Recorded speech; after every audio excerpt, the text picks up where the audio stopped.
We'll be making brown butter pecan cookies. In the bowl we have so far is brown butter. This is brown butter right here. And brown sugar and salt.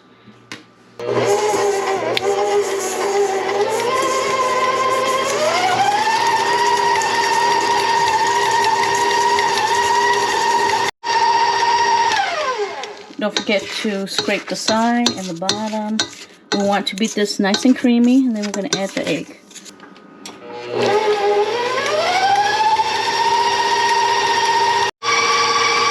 Okay, nice and creamy now. Let's add the egg. One egg. Don't forget to scrape the side. See how creamy this is?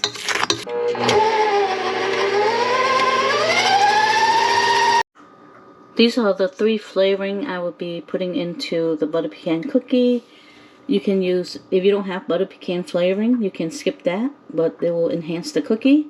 But my 2 go-to flavor I love is the butternut.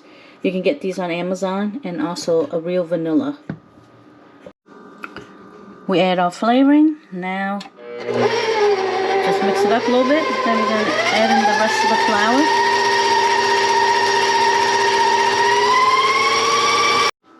Okay, I'm going to toast the nuts so it has a nice nutty flavor. And you want to make sure it cool down before you put into your cookie recipe. Okay, we added the 1 teaspoon of baking soda. Mixed it all up.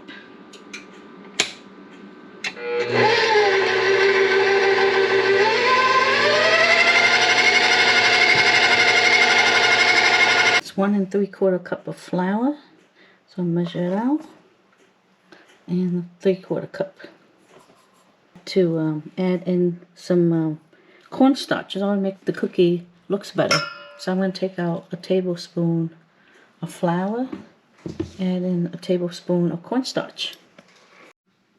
When it comes to cookies, you don't want to overmix it. So I really like to shift my flour ahead, so that way it won't be lumpy.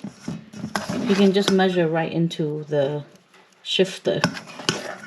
If you, like with me, I always forget, so I have to shift it this way. As long as shift all the lumps are out, you should be all set. You want to add in your roasted pecan first. Make sure that your pecans are cool, because you don't want to overmix. So that's why the nuts go in first. You have a more tender cookie if you don't overmix your cookie dough.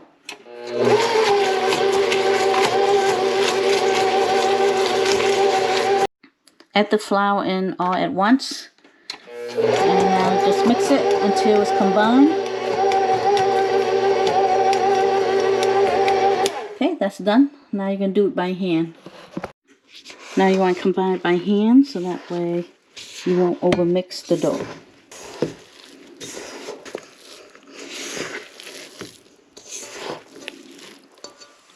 Now it's all done. Now you can scoop it onto your cookie sheet. Okay, you can roll your dough ball into any size you like. I don't like it too big, so I'm just gonna decorate some whole pecan on top, and we can do some without the pecans. I have a total of 22 cookies making this size, so it's up to you. And putting the nuts on top is prettier. So now I'm gonna freeze these, and that way you can pop out a cookie in the oven or 2 cookies in the air fryer. So you always have fresh cookie. Preheat the oven at 375, and we're going to check at the 10-minute mark. 10 minutes up. Let's check our cookie. Wow. Let's see. Okay, I think now it's too underbaked. I'm going to let it cook some more. Okay, 2 minutes later. Feel like a crispy cookie crust. This cookie has cooled. I'm going to ask my sister to try it. Let's break into one and see what it looks like. Look at that. Tons of nuts and brown butter. Okay, my sister, let's try it. You hear the crunch? The brown butter hits me first thing. Nice, light, airy, and crispy. To me, if you like nuts, it's a delicious cookie. But for me, you know, I love chocolate chip. So I'll put chocolate chip and toffee in here. You can add any mixing that you want for this cookie. What do you think, my sister? I think it's a great cookie. It's nutty, buttery, crunchy. It's actually a great cookie if you like crunchy cookies, because that's exactly what it is. It has great flavor. You don't really need anything with it. There's no aftertaste. It's really a great cookie. Loving it. Thank you, my sister, for that review. Now talk about if you like crispy cookie. Now if you underbake these, they'll be soft and chewy. So I did for, you know, when you saw me taking out the 10-minute mark, I think 10 minute would have give you a soft cookie instead of crispy cookie. Bon appetit. See you in the next video.